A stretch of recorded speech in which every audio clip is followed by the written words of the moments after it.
Assalamualaikum warahmatullahi wabarakatuh. Kami dari kelompok 6 akan mempresentasikan hasil diskusi kami terkait tentang materi pakaian Melayu, di mana beranggotakan saya M. Hilmi Fauzan, Vandrio Desiburian, dan Muhammad Raihan. Langsung saja kita masuk pada pembahasan pertama, yaitu pengertian pakaian Melayu.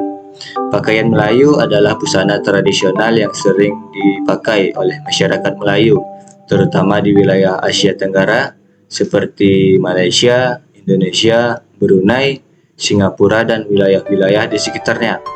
Pakaian Melayu biasanya terdiri dari beberapa elemen penting seperti baju, celana, sarung, dan selendang.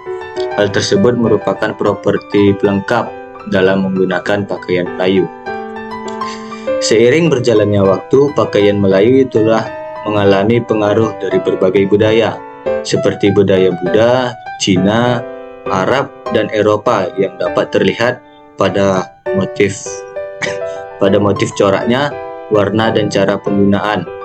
Namun, pakaian Melayu telah diatur sesuai dengan syarat maupun syarat, sehingga pakaian Melayu tersebut telah menjadi identitas Melayu dengan mengandung nilai-nilai Islam yang melekat seperti akal, malu, tahu diri, tunjuk ajar, dan dapat menolak bala. Selanjutnya yaitu filosofi pakaian Melayu. Sifat orang Melayu dalam berpakaian adalah malu melanggar syarak. Syarak merupakan hukum yang bersendi dengan ajaran Islam yang bertujuan untuk mengatur kehidupan orang Melayu dalam beradat maupun berbudaya. Seperti dalam ungkapan yang sering didengar, yaitu kalau hendak melihat orang yang tahu diri, tengoklah pada pakaian diri. Artinya pakaian orang Melayu sesuai dengan status pakainya, benar cara pakainya, tepat penggunaannya, betul tepat memakainya, benar tujuan memakainya, dan sempurna pula alat kelengkapan pakaiannya. Selanjutnya itu ada fungsi pakaian Melayu, terdiri dari 4 fungsi. Yang pertama yaitu dapat melindungi diri dari aib. Artinya pakaian Melayu menekankan untuk tetap menutup aurat ketika menggunakannya. Hal tersebut bermanfaat untuk menjaga kehormatan diri bagi penggunanya. Yang kedua yaitu melindungi diri dari cuaca panas dan hujan, di mana pakaian Melayu terbuat dari kain pelikat yang longgar sehingga memberikan sirkulasi udara ketika cuaca panas, dan kain songket cenderung dapat menyerap keringat. Yang ketiga yaitu ada menggambarkan nilai-nilai yang tertuang melalui motifnya, seperti contoh motif tenun yang bersifat rumit, di mana melambangkan kehalusan kerja tangan seorang pengrajin tradisional ketika mengerjakannya. Selain itu ada motif bunga yang melambangkan alam, untuk melambangkan alam sebagai motif dalam pakaian Melayu. Yang keempat dan yang terakhir itu ada sebagai karya seni, di mana pakaian Melayu tersebut diciptakan dengan gabungan antara nilai-nilai keindahan, keahlian, dan nilai-nilai objek yang dipilih, sehingga pakaian Melayu juga disebut sebagai karya seni yang baik. Selanjutnya ada jenis-jenis pakaian budaya Melayu. Yang pertama, pakaian harian. Pakaian harian adalah pakaian yang digunakan oleh orang Melayu setiap harinya, baik pada masa kanak-kanak, remaja, orang setengah baya, maupun orang tua. Pakaian harian ini digunakan untuk melaksanakan kegiatan harian, baik untuk bermain, ke ladang, ke laut, di rumah, maupun kegiatan dalam kehidupan di masyarakat. Orang Melayu sangat menjaga adab dalam berpakaian ini. Meskipun pakaian yang dikenakan pakaian sehari-hari, sopan santun sangat perlu dijaga dalam berpakaian. Selanjutnya ada pakaian setengah resmi. Pakaian setengah resmi ini umumnya digunakan dalam acara-acara atau situasi yang memerlukan penampilan yang rapi, seperti pada acara keluarga, menghadiri acara kenduri, keagamaan, perkawinan, sunnah rasul, dan lain-lain.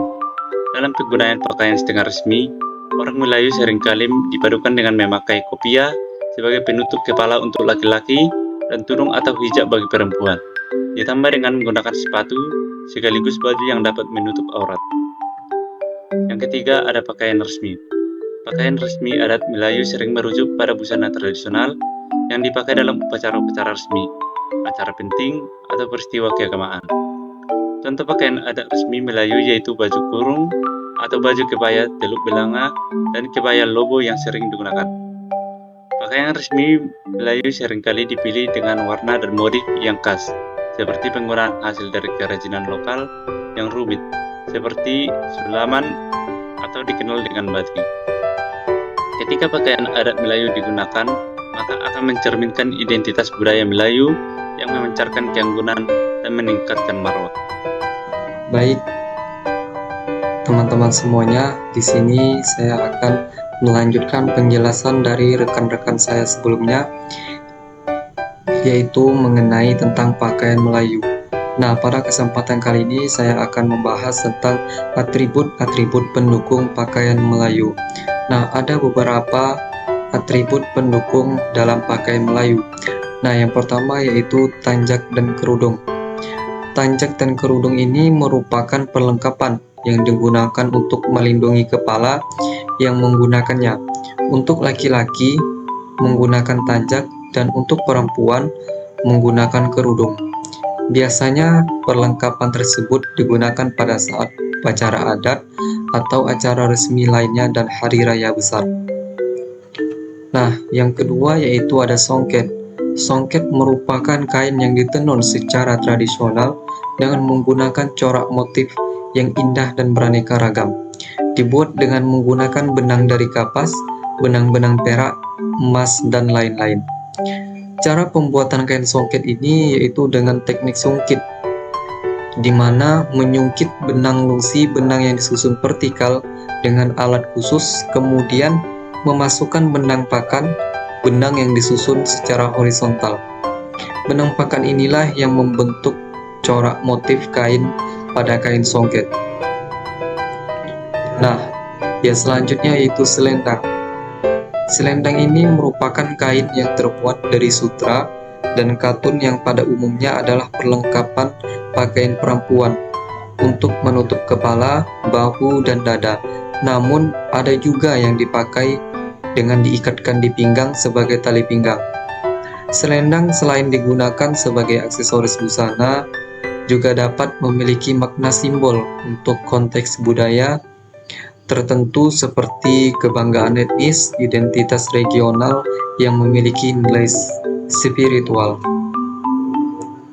Nah, dari materi-materi yang telah kami sampaikan tadi, di sini kelompok kami menarik kesimpulan bahwa bagi orang Melayu terdapat ketentuan adat dalam berpakaian yang menetapkan pakaian sesuai status pakaiannya, benar cara memakainya, tepat penggunaannya, betul tempat memakainya, benar tujuan memakainya, bersempurna pula alat dan kelengkapan pakaiannya.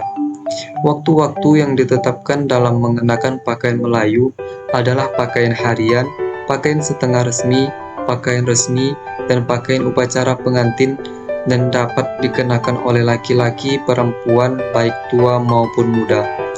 Model pakaian Melayu terdiri dari baju kurung teluk belanga, baju kurung cekak musang, kebaya laboh, dan sebagainya sesuai dengan ketentuannya. Baiklah teman-teman, mungkin hanya itu yang dapat kami sampaikan. Lebih dan kurang kami mohon maaf. Semoga apa yang telah kami sampaikan tadi bisa bermanfaat dan menambah wawasan kita semua. Lebih dan kurang kami mohon maaf. Saya akhiri dengan wassalamualaikum warahmatullahi wabarakatuh.